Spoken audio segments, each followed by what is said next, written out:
महाराष्ट्रातील यवतमाळ जिल्ह्यात घरगुती गॅस टंचाईच्या अफवा पसरत असतानाच प्रशासनाने परिस्थितीबाबत स्पष्ट माहिती दिली आहे। जिल्हाधिकारी विकास मीना यांनी सांगितले आहे की जिल्ह्यात घरगुती गॅसचा पुरेसा साठा उपलब्ध असून गॅस वितरण सुरळीत सुरू आहे।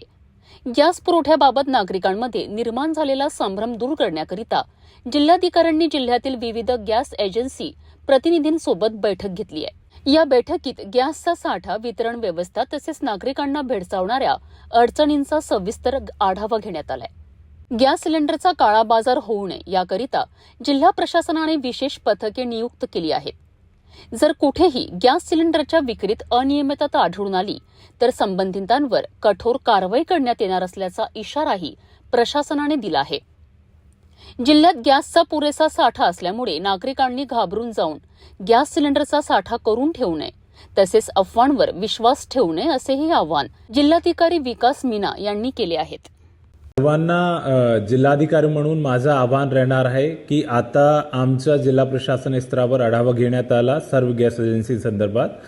प्रत्येक ठिकाणी पुरेसा साठा उपलब्ध आहे, पण पुढच्या पिरियडमध्ये साठा कमी होणार नाही किंवा त्याची स्कार्सिटी होणार नाही, त्यासाठी आपण व्यावसायिक पुरवठा बंद केलेला आहे। घरगुती पुरवठा प्रत्येक ठिकाणी चालू राहणार आहे। त्या संदर्भात आपल्याकडे बऱ्यापैकी साठा उपलब्ध आहे। महत्त्वाचं आहे या पिरियडमध्ये कोणीही कालाबाजारी नाही करणार आहे, या अनुषंगाने आपण दक्षता घेतलेली आहे। प्रत्येक तालुक्यामध्ये आपण पथक निर्माण केलेलं आहे। जर कोणतीही अशी गतिविधी दिसून आली ज्यामध्ये कालाबाजारी दिसून येत आहेत, लोक अननेसेसरी साठा करण्याचा प्रयत्न करत आहे, त्यांच्यावर आपण आवश्यक कमोडिटी ॲक्ट अंतर्गत आपण गुन्हा दाखल करणार आहे आणि सक्त कारवाई असे लोकांवर करणार आहे।